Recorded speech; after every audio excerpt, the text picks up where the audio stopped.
is to share an The purpose of this convening is to share an overview of Policy Action 2025 and invite all of you to engage, to learn, to offer improvements to some of the legislation, and to support these legislative proposals. Policy Action 2025, as with Policy Action 2023, is unique in that it's an open crowdsourcing process where we define a shared goal, and then we focus on policy areas within which we can improve laws and regulations to achieve that goal, which is to address barriers to and create incentives for equitable, sustainable growth and development that strengthens downtowns and villages of all sizes while pulling development pressure away from productive and open natural areas. We do so acknowledging that Maine has urban, rural, and suburban places, and that not all solutions will be a fit in all locations. Maine also has a variety of people who deserve to be and feel welcomed in their communities. Some of these proposals we're going to review are pragmatic, incremental steps, while others foster a deep and long-needed conversations about how we change the way we've been doing development over the past 60 years. One key component for Policy Action 2025, which is different from other coalitions, is participants can focus on the policies of most interest to them without the expectation that they're endorsing or engaging in the entire package. As lead conveners, Build Maine and Grow Smart Maine present each proposal with encouragement to the legislative committee to see it as an important starting point for conversations and decisions to happen. Maine has turned a corner. State leaders are committed to addressing the housing shortage. They have been for several years. Some progress is happening. We've made big progress in reconstituting planning capacity at different levels across the state, focusing on climate impact of land use planning and transportation choices. Now we get to continue to determine how we'll deliver on the development we need while also protecting farmland, forest land, working waterfronts, and open space that are equally critical to Maine's economy, quality of life, and future. That's what we're going to achieve as just whetting your appetite today. And I'll turn it over to Kara to describe the 7 working groups that will be, that are the framework for the bills we'll be presenting. Thanks, Nancy. Hi, everybody. So the working groups emerged from a spaghetti on the wall process that started a year ago, perhaps, I think. It was basically taking the key areas that people felt were a focus for this work and forming them into the groups, which have then had individual conversations to figure out their exact policy moves. So group number 1 is focusing on providing more funding for safe, complete streets and multimodal transportation across Maine. Policy group 2 is rewrite growth management law to create a more flexible and effective framework for all communities. Group 3 is update state regulations to encourage development in the right places. Group 4 is strengthen the state historic tax credit. Group 5 is explore tax policies to incentivize development in centers while reducing sprawl. Group 6 is advance state policies to improve municipal development capacity. And finally, Group 7 is continue to advocate for government coordination. So that's sort of an overview of the groups and sort of the outline for the rest of the meeting as we kind of march through the individual bills.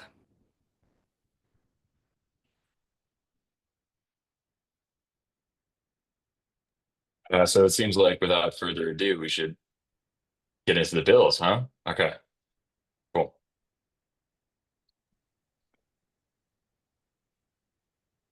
Everybody see that? Okay. Right on. And I also wanted to note, I threw in the chat just before this, the file for this document. So if folks want to follow along at home, you can do so that way as well. So first things first, working group 1.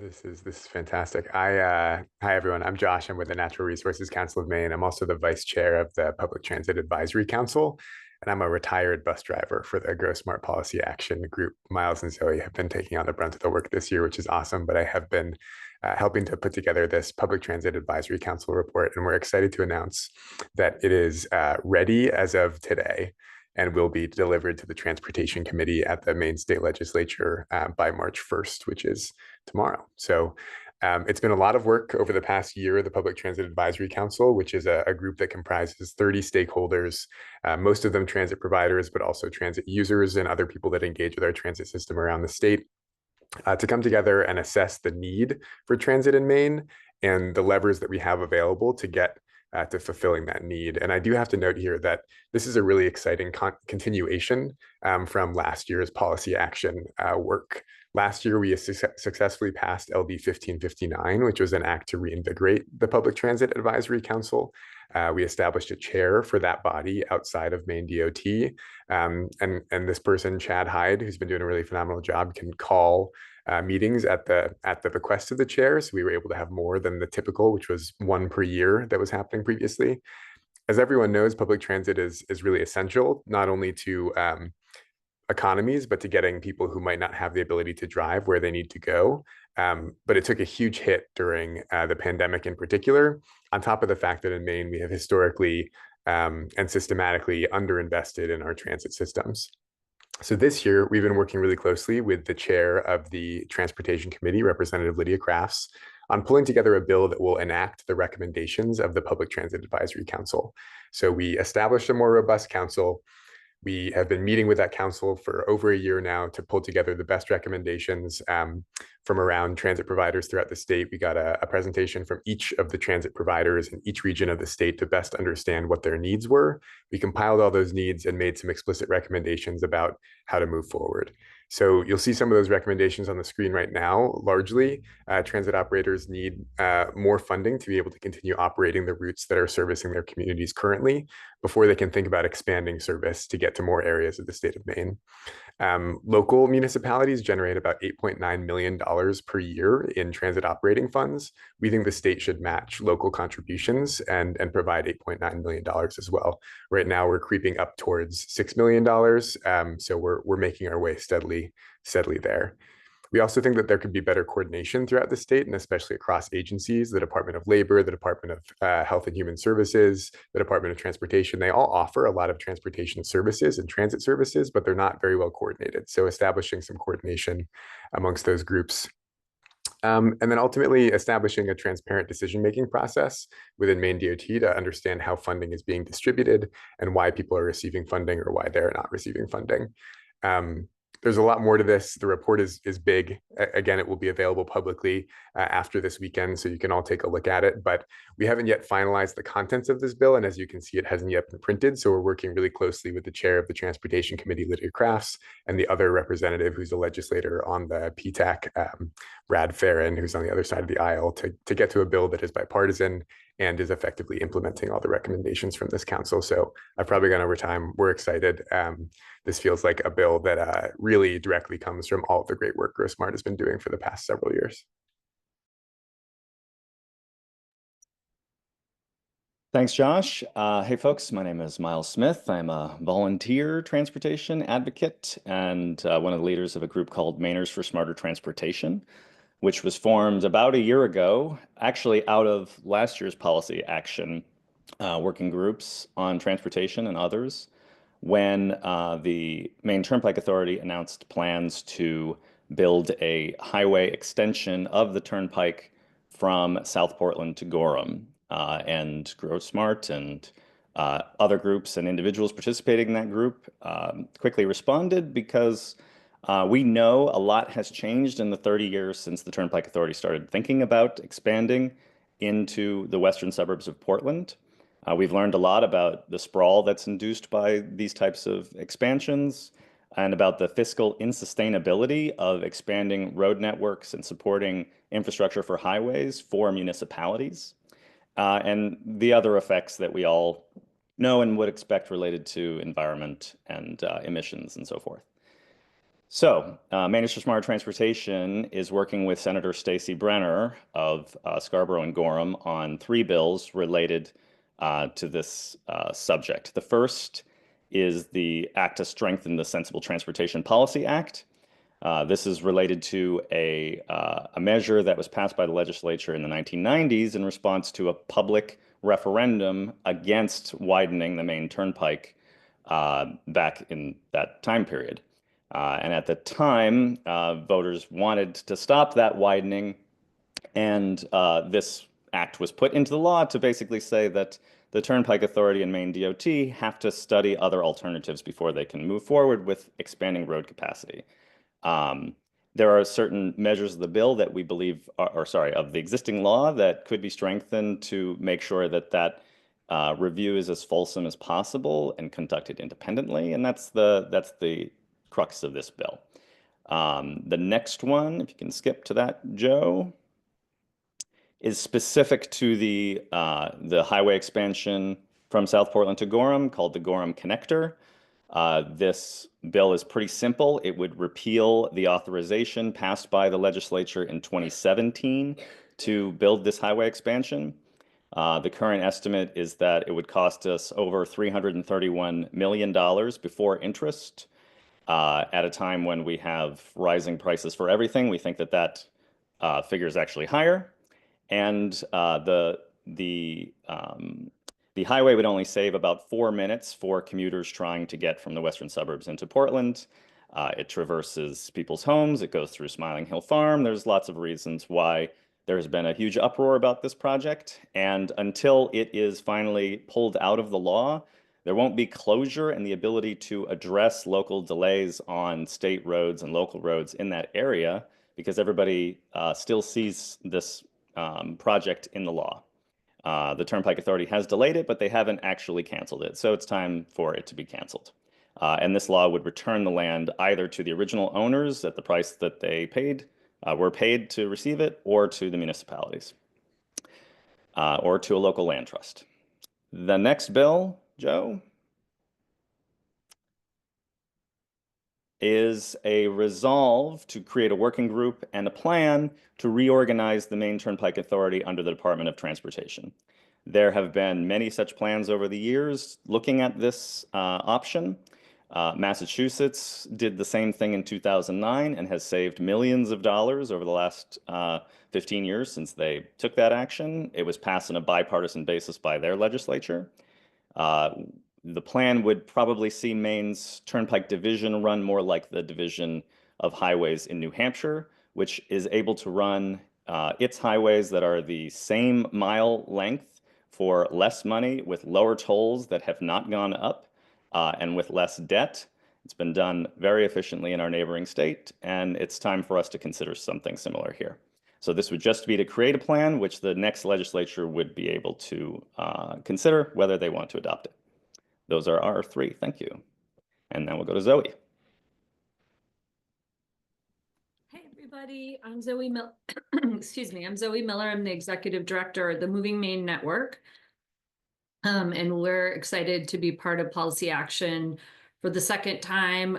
We're a statewide coalition that focuses on advancing transportation access for people with barriers. So we think a lot about people who can't drive and people who struggle to afford transportation. So naturally, public transportation and how we spend our transportation dollars is a huge part of what we think about.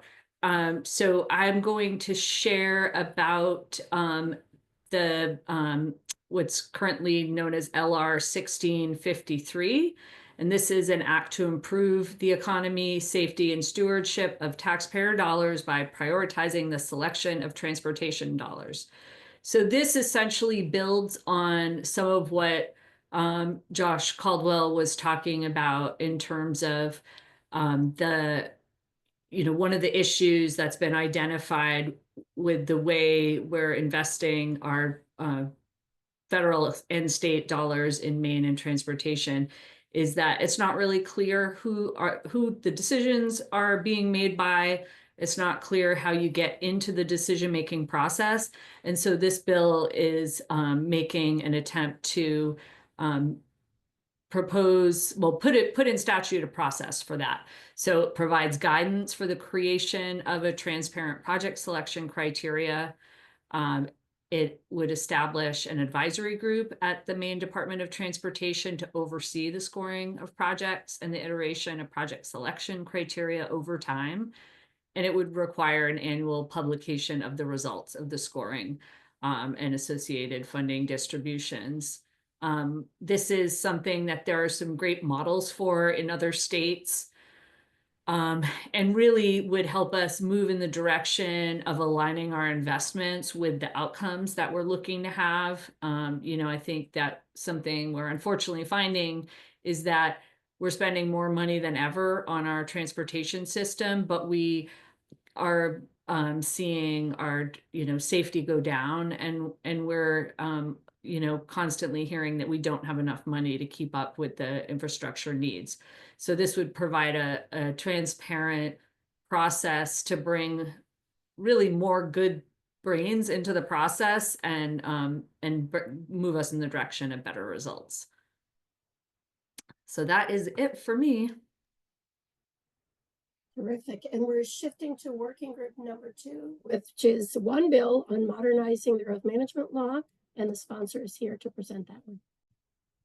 Just a little bill. Thank you, Nancy. Hi, everybody. My name is Melanie Sachs. I'm state representative representing the wonderful community of Freeport, which is House District 102. This may be a wee bit familiar for folks who've been involved with policy actions in years past. This is an act to revise the growth management program laws, just a little bit of an undertaking. If folks remember back when we had the Housing Commission in the 130th, one of the recommendations was to revise the growth management law. But they said, but somebody else should do it. And so Build Maine and Grow Smart and so many of you on this call took that challenge. And last year we had LD 1976, which almost made it to the finish line. So we've brought it back again this year. Why is this important? Because we have 475 or so municipalities. We have home rule, and the most exciting thing is each and every one of them, it gets to talk about land use in their communities. And the way that we do that is through comprehensive planning. We have a statute that is 34 years old, so it of course does not meet the moment with so many of the modern challenges that we have around climate change, economic development, housing shortage, and to think thoughtfully about land conservation and where we want to put all of those things. So that's where smart growth principles really, really come into play. So it is updating the statute. It is working with hundreds and hundreds of you and people in communities, big and small, in putting this law together. And so what it does is to revise the comprehensive planning process, the requirements around them, to make them streamlined, to instead of evaluating inputs, that we're talking about outputs. What do you want your community to look like? And how can the state support that? And so instead of a long checklist of about 1 billion things that may or may not be relevant to your community, instead we're really focusing on citizen public participation, inventory of readily available sources, but also then what goals and needs does your community want? What sort of data do you need to make good decisions? And then how do those goals get implemented? And that's really the bill. That's all it is, but there's so much. And we've had really great success in engaging and collaborating with so many people. Many of you know about this bill because it's also an Environmental Priorities Coalition bill this year. So thank you all. Happy to answer questions about it, but that's it in a nutshell.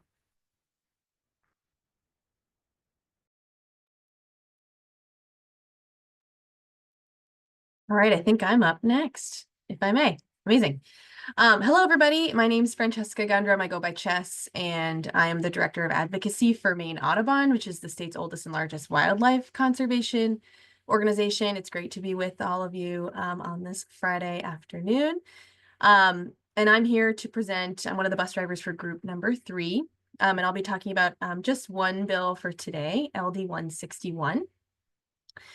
So no surprise, we all recognize the incredible importance of our land use laws for helping us create thriving communities and conserving valuable habitats and natural resources.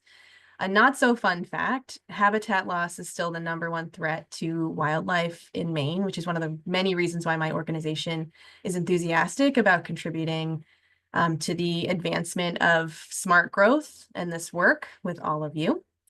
But we also recognize the importance of reevaluating existing statutes that aren't adequately addressing the issues of the moment when they were developed. So some of these existing statutes are subdivision laws.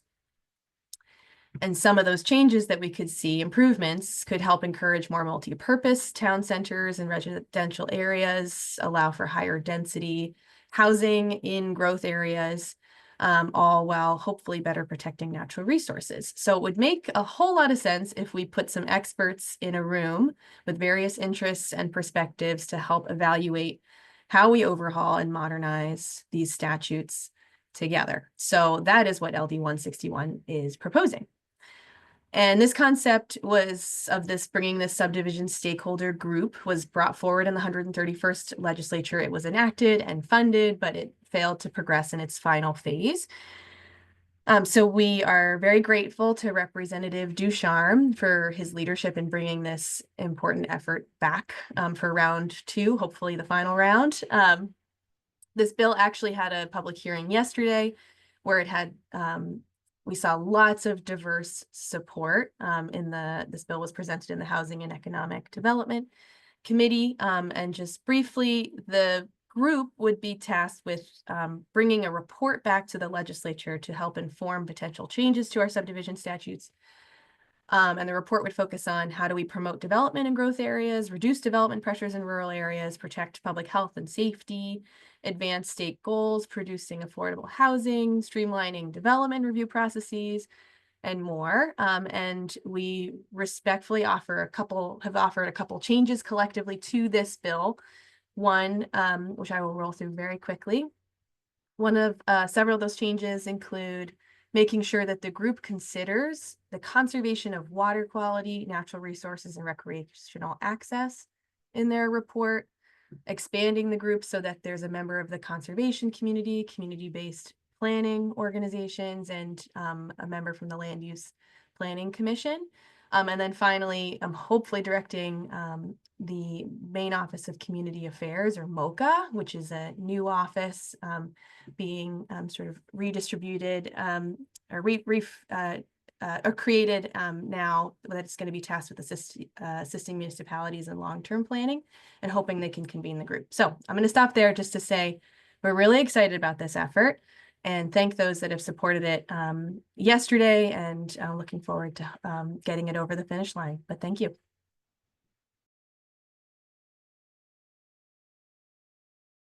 Good afternoon, everyone. I'm Tara Kelly. I'm Executive Director of Maine Preservation, and I'm here to share information with you about LD 435, an act to expand the Historic Property Rehabilitation Tax Credit. This is an initiative that we are working with Merida on. And if you were here for Policy Action 2023, you would remember this bill as LD 1810, also LD 2106. So just quickly, our 2021 report from OPEGA about the Historic Rehabilitation Tax Credit really sang its praises and said it's a successful program doing even more than it was intended to, which was just a preservation bill, but it also creates jobs and supplies affordable housing to our communities across the state. So LD 435 builds on that successful program first and foremost, and we're trying to make this program permanent. We have to go back to the legislature every few years. So we're going to try to eliminate that sunset provision so that we can put our efforts elsewhere and make sure that this keeps going across the state. This bill also better facilitates the reuse of large buildings like mills and office buildings for conversions into housing and other uses. It fixes the existing small credit to work for smaller commercial buildings in our downtowns and village centers. We all can think of buildings in our communities where the upper stories are not being utilized, and the small credit would go a long way to improving those conditions. And finally, we will create a historic homeowner program. This would be for folks with an adjusted gross income of $120,000 or less. The homeowner credit applies to full-time residents of Maine and includes weatherization in those qualified rehabilitation expenses, so that while you're taking care of this historic house, you're also sealing it up, making it nice and tight for energy efficiency purposes. It includes a booster for including an accessory dwelling unit that is affordable within that building envelope. And then it also has a 5% booster for putting a vacant property online. And I should also mention that accessory and ancillary buildings on a historic property would also qualify. So converting a carriage barn, for example, into an ADU. I can speak to all of the particulars of the program or hand time back to you and put a link in the chat that describes it more in depth, and I will be happy to answer questions later. Thank you, Tara. Also, when we get to the Q&A, talk about when the public hearing is, because it's coming up next week. Sorry, I did write that down. It's on Wednesday at 1 p.m. Tax Committee, room 127. Right. And we'll get into how to testify on the bills you care about towards the end. Sam Purrington, you are up next with LR 2265. Hi, everyone. So LR 2265, well, let me step back and give some context. So the current property tax system in Maine and in most other states disincentivizes improvements, because if you make an improvement, such as building an in-law apartment or building a backyard cottage, that will increase your property value, which increases a tax you have to pay. At the same time, it incentivizes land speculation and absentee landlords, because if a landlord lets their backyard cottage fall into disrepair and fall down, they get a tax break. So you can see how that tax system can restrict development. So this bill changes state law to allow municipalities to have two separate tax rates, one tax rate for the buildings and one tax rate for the underlying value of the land. And the idea is that the land tax would be higher and the building tax would be lower, so that you're incentivizing the land to be used. The reason we're doing this is because towns that have done this in other states, and this is to allow towns to do this. This is a bill that gives the towns the option to do this if they want. And the reason towns should do this is because towns in other states, especially Pennsylvania, that have tried this system have seen increased economic activity relative to their neighboring towns, as well as a tax burden decrease on the majority of residential parcels. So we are working on passing this bill with Mark Mallon, I think is how his name is said, Mark Mallon. And once this bill is passed, we hope to work with municipalities to encourage them to use a split rate tax or land value tax in their own municipalities.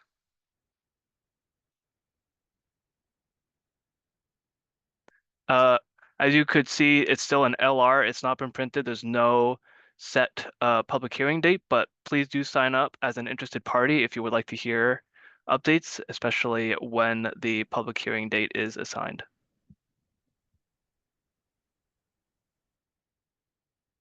Ed, I think you're up.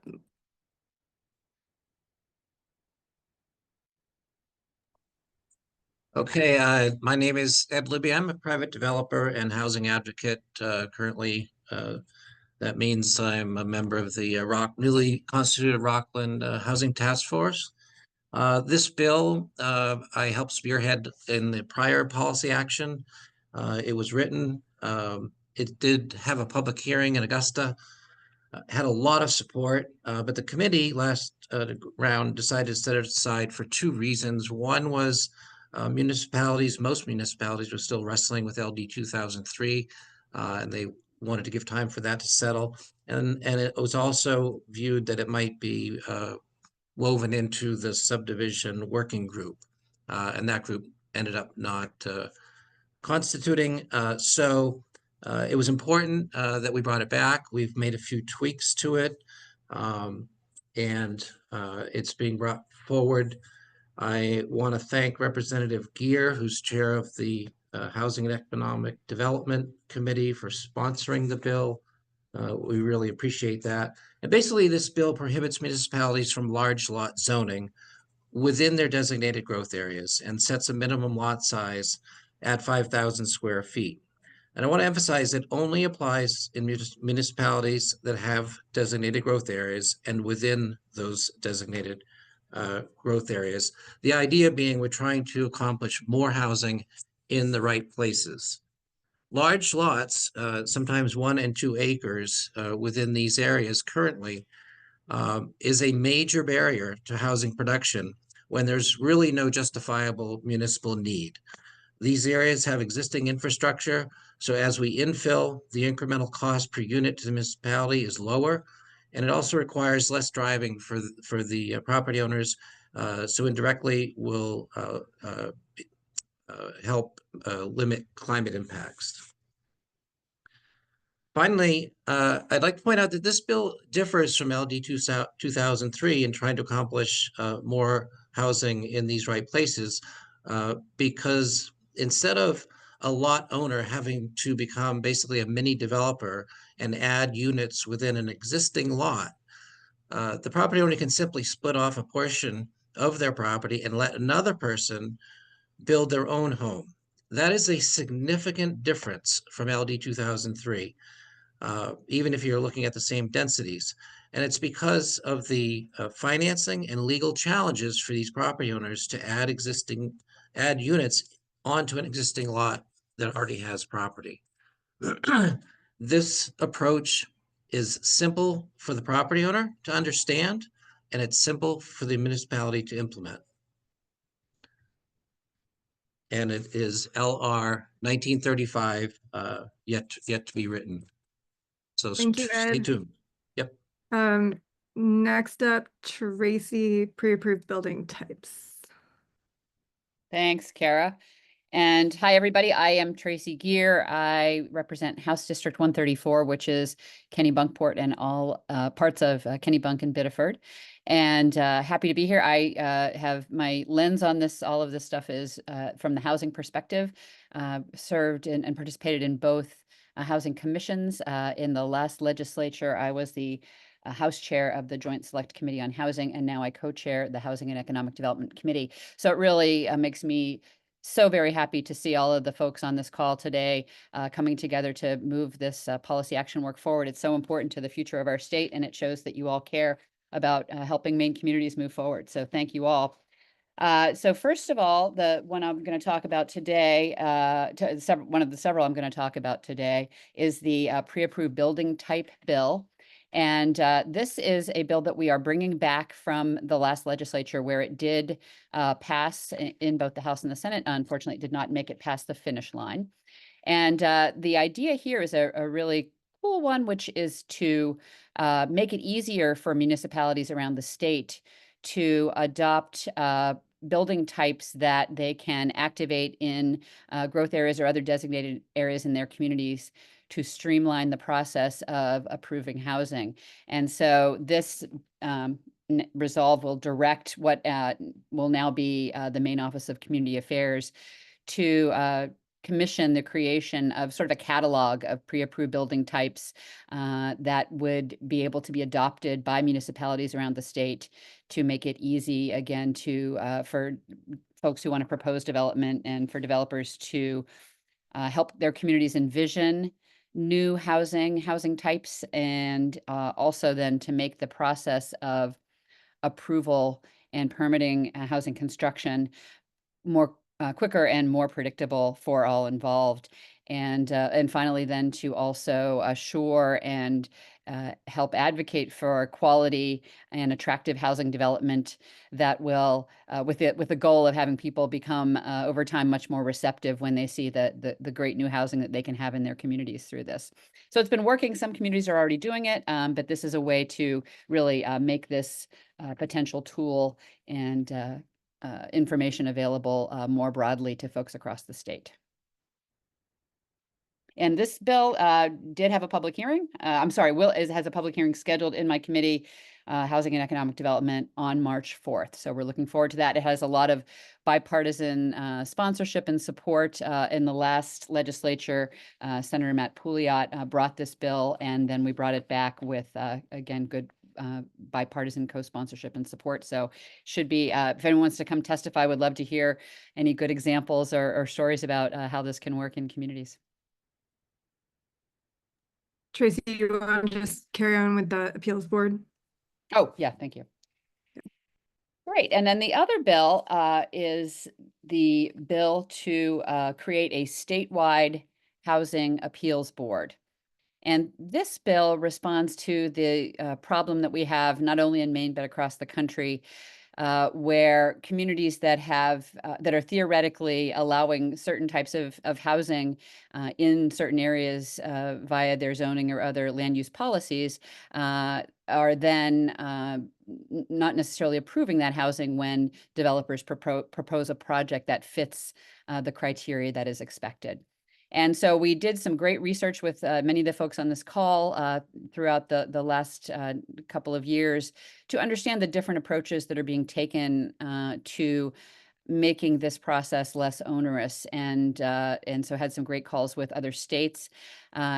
After several of the many long debates on this one, really decided to go with a New Hampshire-like approach. And the elegant thing about this approach is that it creates an appeals board at the state level that is staffed by people who have expertise in real estate development and land use policy, so that when there is a legal dispute that arises around a particular project, either side can make a complaint that, rather than going to Superior Court or to a more generic legal proceeding, it can be assigned to this appeals board so that the folks hearing the case have the necessary expertise to adjudicate a much more well-informed response to the situation. And so this process would be available for all housing, and it would be available again to complainants on any side of an issue. So it could be a developer, it could be an abutter, but the idea is just to really speed up the process of coming to clear conclusions when there is a dispute. And then also to provide remedies. So to really then, if there is a conflict that is exposed at the municipal level in how their ordinance and zoning are structured, for example, then the board will have the authority to direct remedies for those situations. So the idea is that, folks, it becomes much cleaner and clearer what is allowed and what is being proposed. And then also, I think over time, and what we heard from New Hampshire, for example, is that simply knowing that this process is here really causes everyone to think twice about what they're doing and make sure that, first of all, municipalities have resolved these conflicts and made sure to align their land use policies and ordinances with their planning and what they want to do. And then also for developers to really respond to communities' needs in a way that that works for all. And hopefully we'll see results that make the approval process for these projects much more predictable, and we can have the housing outcomes that we so sorely need all around the state. Thank you, Rep Geer. And that one's doesn't have language yet. It has not been drafted, so stay tuned. Kevin Sutherland. Good afternoon. This is a real simple proposal, working with Lydia Crafts, where anybody the problem is life safety ordinances, and every town can create a life safety ordinance. And currently the draft language needs to be modified to include NFPA 101, and I'm working with Lydia Crafts for that. I know that there's a public hearing next week on the 6th, I believe, which I'll be in attendance of. Working very closely with her on this language, and I'm grateful that she submitted it. But essentially what it does is it requires any housing that's constructed to not require sprinklers in single-family homes and two-family homes. There's a few towns in the state of Maine that have opted to have life safety ordinances that require it, and the costs are just another piece of why housing is expensive. So I think it's a rather easy one. She's already got a lot of support from representatives around both sides of the aisle. So I think this is a supported one, but it is always helpful to have other voices advocating for it. I know there's a lot of data around, or a lot of information around number of fire deaths and injuries. There's fire deaths are pretty minimal compared to some of the other causes of injury. So I think that was, I wasn't involved in developing the reasons why. I just know that this is a costly expense. So that's it. Thank you. And last up for group 6, we have parking. This bill prevents the state from imposing minimum parking requirements for any new development, land use, or occupancy of land or building. And I don't know that we have this one back from the revisers yet. And the bill lead's not on this call, so I don't have a lot of additional information. So I will just pass the mic to group 7. Thank you, and I'll get the ball rolling here. Excuse me. We have 3 bills. The first one in the rolling fact sheets that you see. The fact sheet on this one is actually out of date. This is the Thriving Corridors program. This is the fact sheet from last year. But what I can tell you is that last year, instead of a bill to make these changes, it was passed as a resolve to have the GOPIF speak to the issue. It would actually be to design a plan for agency coordination to maximize state resources and promote smart growth, walkable neighborhoods, mixed-use development, mixed-use house-come smart growth.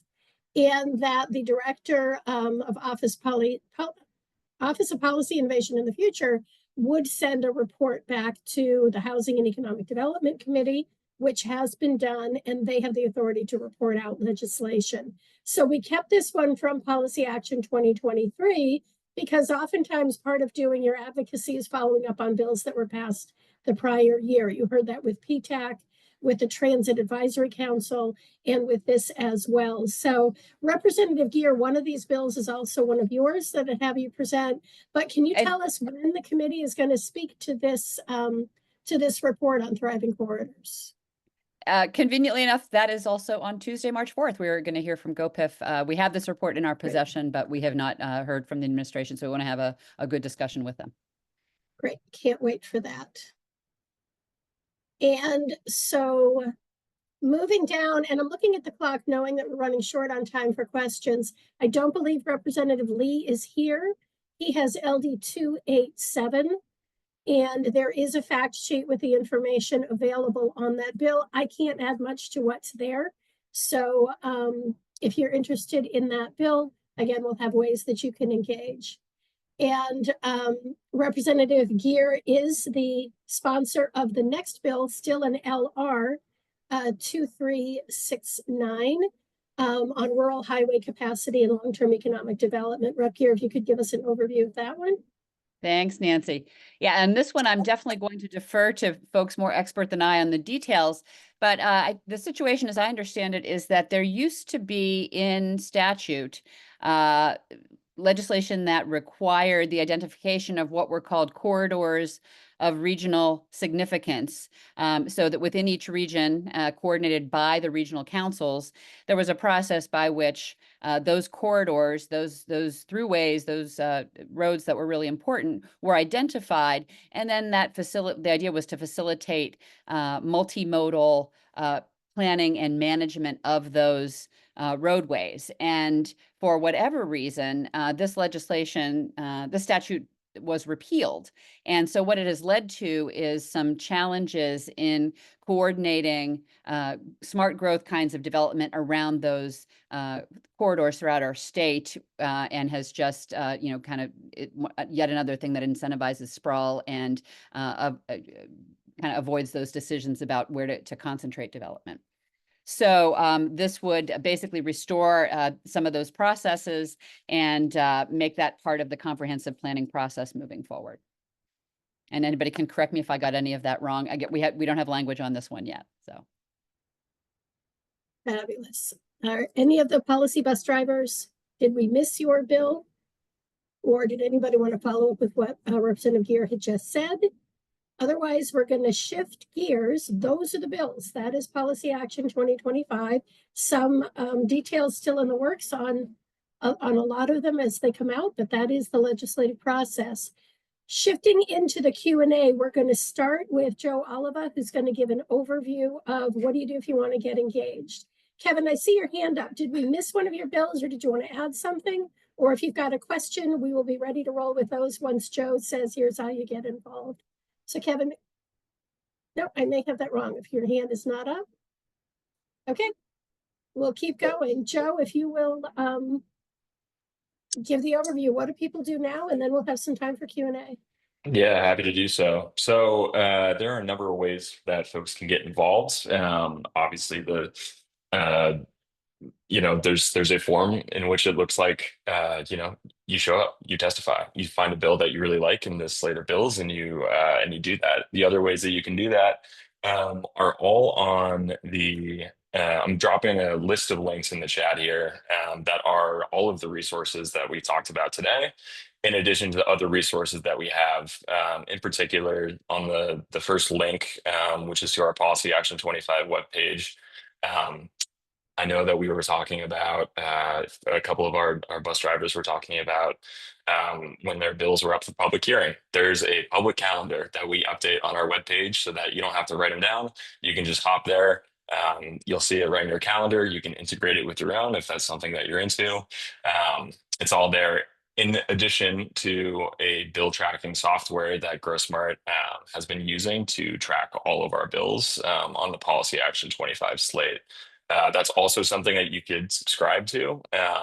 On the webpage, you'll see a big red box that says subscribe to this list, in which you can create an account. It's a free account, and they will email you when there are updates to the Policy Action 25 list. So for example, let's say one of the LRs, which if folks are unfamiliar with the LR to LD process, there's a list of bill titles that get printed at the beginning of the session. And then throughout the session, those LRs become LDs. The numbers change. And so for a majority of the bills that we talked about today, you saw LR 2169, for example. That number will change into LD who knows what when it eventually does get printed and when we do get bill language. So that's all to say that there is a lot of tracking that goes into, making, like, basically tracking a bill from its inception all the way through the process, and that we have the tools set up to make sure that none of it slips between the cracks. So if you're looking to get engaged, head to that Policy Action 25 webpage that we have on our website. Furthermore, you'll see the last link that I dropped in there is an interested parties sign up sheet. If you fill that sheet out, you'll be added to a roster of people who are also interested in one of the working groups or one of the bills that you might be interested in. And what that means is that when a bill is printed and when a public hearing is announced, we'll email you with not only the date of the public hearing, where the public hearing is, like that kind of pertinent information, but we'll also email you with a list of instructions essentially for, hey, you want to provide testimony? Here's how you can do it over Zoom, in person. Here's how you write testimony. It includes the fact sheets that we talked about today. Yeah, so anyways, if you want to be on that list, that's where you go to receive those emails from us. And then finally, there is the public folder, which is a Google Drive folder, which houses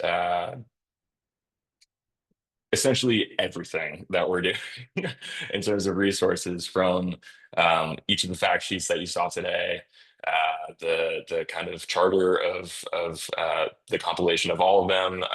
It will house a resources for how to testify or provide testimony, in addition to a recording from the Zoom. So if you want to review the recording, you can head back there, those types of things. So those are all of the resources that you have at your disposal for if you want to get involved with this any further.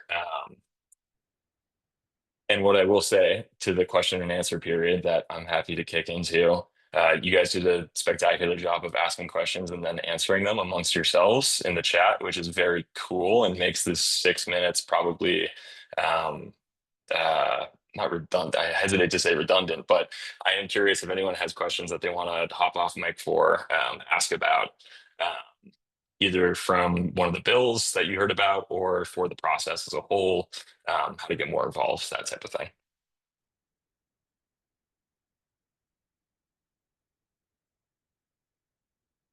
And if not, I would call that an efficient hour spent. Oh, yeah, Rep Gear. Thank you, Joe. Sorry, for some reason I couldn't quickly find my raise hand button.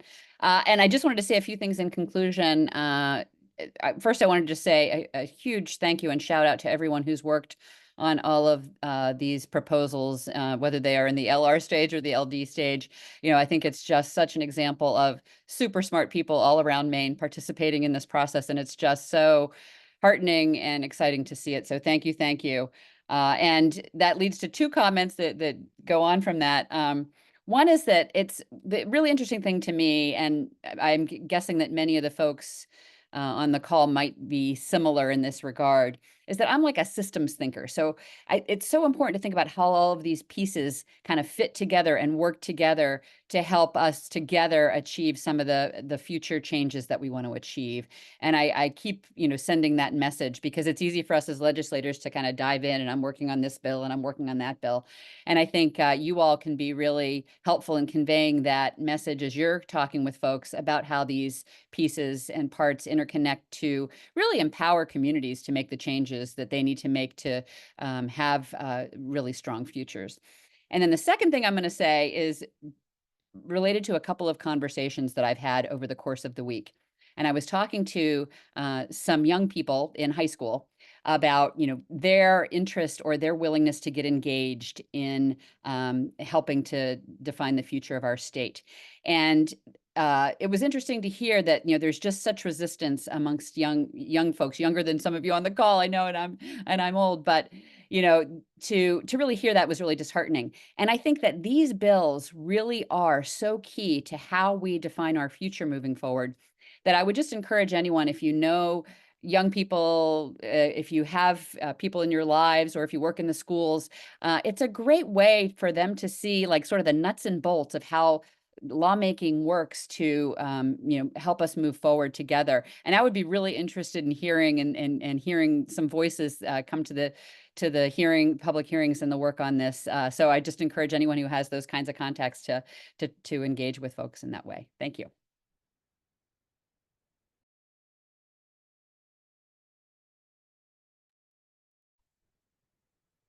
Sam, if you want to address, there's a question in the chat about the differential. We have been talking with Maine Farm Bureau to make sure that we don't accidentally incentivize development of farmland as undeveloped land. This is for derelict properties, basically.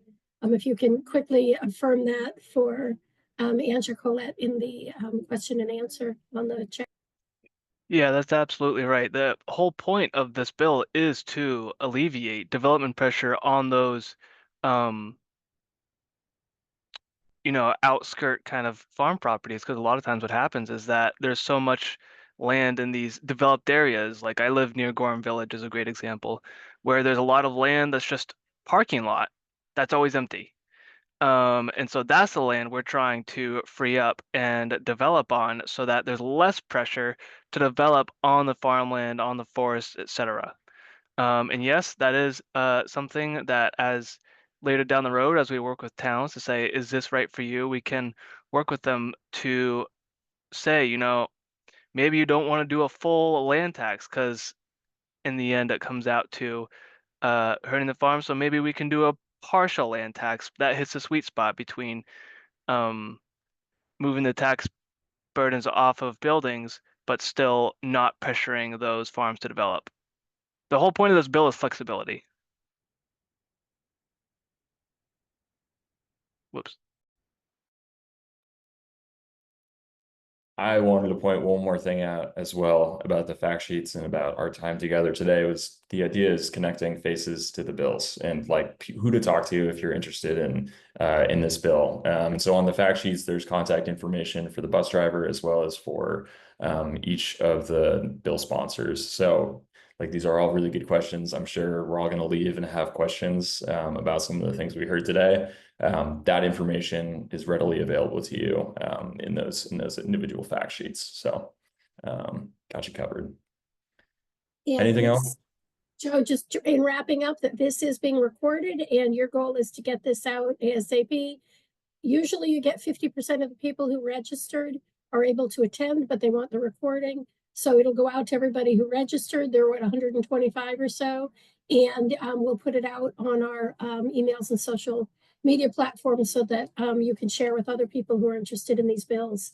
Sign up where you're interested. Joe, any other closing comments?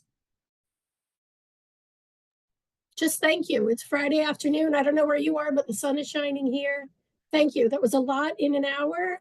You've got documents and we'll have the video, and sign up and dive in. We thank you very much for your time now, in the past and going forward. Thank you.